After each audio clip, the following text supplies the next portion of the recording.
बच्चों, आज की वीडियो में हम बात करेंगे कि कैसे हमें प्रश्नों को याद करने के लिए या उनको याद करने का सही तरीका क्या है। तो देखिए, बच्चों को याद कराने के लिए सिर्फ रटवाना ही सही तरीका नहीं है। सही तकनीक अपनाने से वे जल्दी और लंबे समय तक याद रख सकते हैं। यहाँ कुछ आसान और प्रभावी उपाय हम बता रहे हैं आपको, तो आपको ये ज़रूर पसंद आएंगे और आपके बच्चों के लिए लाभदायक भी रहेंगे। तो देखिए, सबसे पहला है बच्चों को क्वेश्चन याद कराने के उपाय में देखें। तो जो हम सबसे पहले उपाय की बात करेंगे तो वह है क्या कि अर्थ समझाएं। यानी हमें बच्चों को अर्थ समझाना चाहिए, सिर्फ रटवाना नहीं चाहिए, है ना। तो कैसे? सबसे पहले बच्चों को प्रश्न और उत्तर का मतलब समझाएं।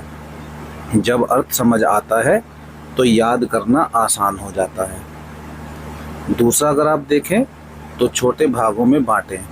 एक लंबा उत्तर बच्चे को एक बार में याद करना मुश्किल होता है, तो उसे छोटे छोटे हिस्सों में बांटकर याद कराएं। ठीक है, यानी बांटना जरूरी है, और वो भी कैसे? छोटे छोटे हिस्सों में। तीसरा अगर तरीका देखें, बार बार दोहराना यानी रिपीटिशन। जो उत्तर याद कराया गया है या याद कराया है तो उसे समय समय पर दोहराएं। जैसे सुबह को, दोपहर को या शाम को। तो दो दो बार आप इसको दोहरा सकते हैं। देखिए, आगे देखें तो अगला है कि हम क्या करें कि लिखवा कर याद कराना। सिर्फ बोलने से नहीं बल्कि लिखवा कर भी प्रश्न उत्तर याद कराएं। लिखने से क्या होगा? दिमाग में ज़्यादा देर तक रहता है। यानी अगर आप एक बार याद कर लेंगे, उसको एक बार लिख लेंगे, तो वह आपके दिमाग में ज़्यादा देर तक रहेगा, यानी ज़्यादा स्थायी होगा। चित्र या उदाहरण से समझाएं। अगर कोई उत्तर में तथ्य है तो उसे चित्र या वास्तविक उदाहरण से जोड़ें, है ना।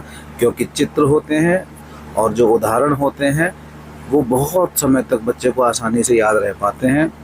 खेल खेल में याद कराना, जैसे क्विज हुआ, क्वेश्चन आंसर गेम हुआ, फ्लैश कार्ड होते हैं, या छोटे छोटे प्रतियोगिता कराएं, तो इनमें बच्चे को मज़ा भी आएगा और याद भी होगा। ठीक है, चलिए आगे देखते हैं। आगे क्या है?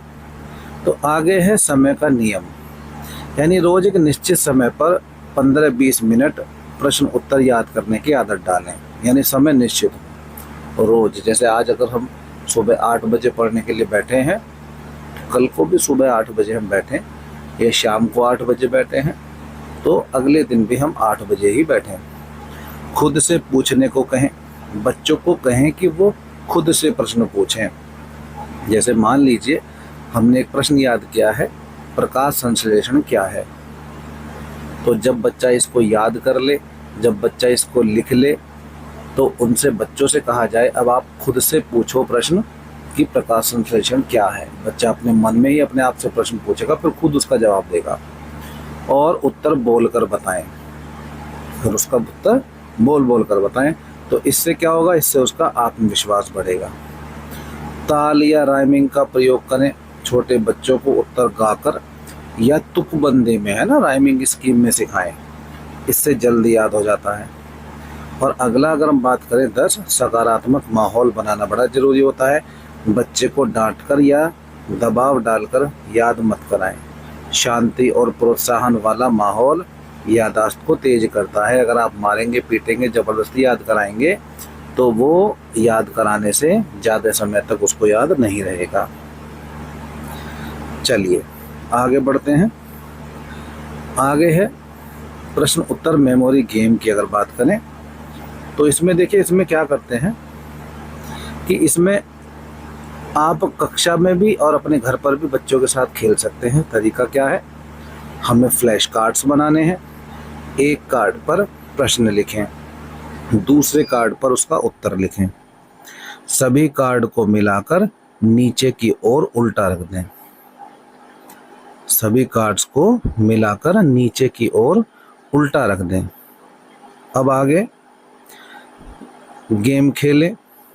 कैसे गेम खेलेंगे?